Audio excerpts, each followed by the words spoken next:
Right, I was 17 years old when I met Joe. I flew out there, and I was pretty much the longest contracted athlete in IFBB, going on for about maybe 14, 15 years under Weider contract. Wow. And I pretty much lived with Weider out there in Woodland Hills, California, when I was out there as a teenager, and competing, and I worked for the publications. That's how I got so many covers, pretty much. I was a Weider boy, so I had a good time, and it all panned out well. Sports changed a little bit today from what it was back then, but I was lucky to be in it while it was really good, and also when Weider was around, when he still in the publications. So. I had a good time and a good running with it. Today I would be the small man on the block on that stage. But, back then it was a different ball game, I was just lucky I was in it where the guys were the same size and the same playing field in the 220s and 230s. When I was competing with Lee Haney was 235. Monster. Now we got 300 pounds and they're still, moving up.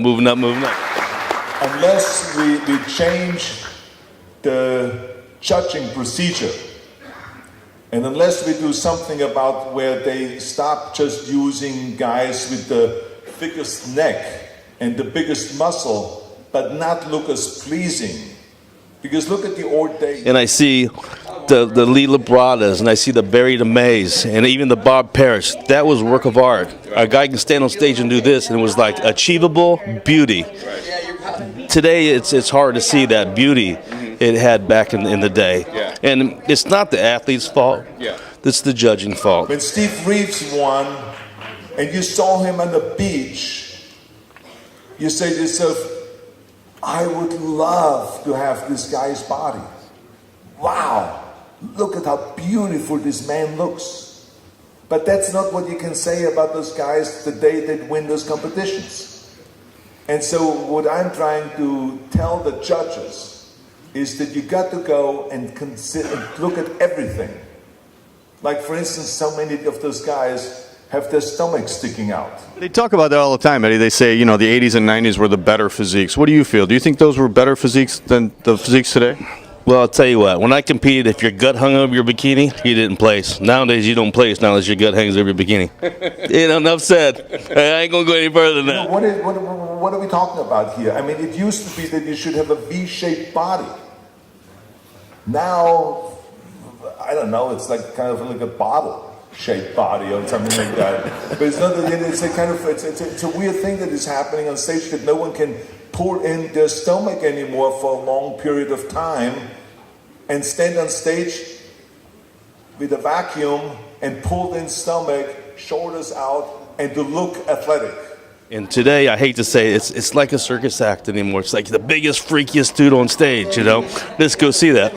And that took away a lot from the sport. And it took away from my passion love, because I didn't want to play that game and be that huge. And, I want to be aesthetic, look good, feel good. All of this, the stomach sticking out and all of this it doesn't look right anymore.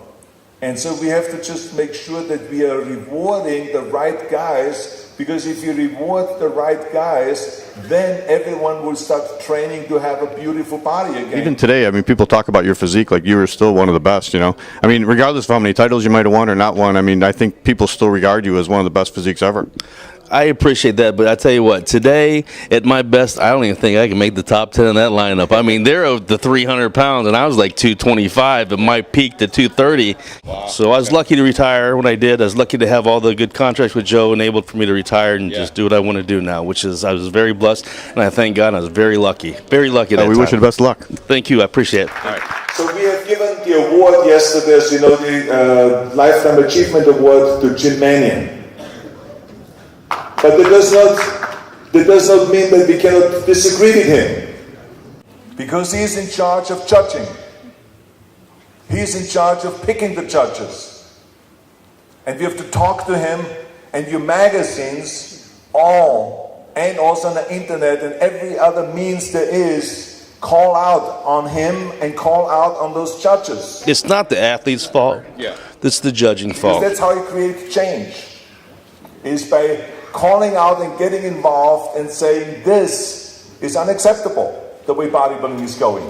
We don't want to see the biggest guy up there. We want to see the most beautiful man, the most athletic man up there on stage.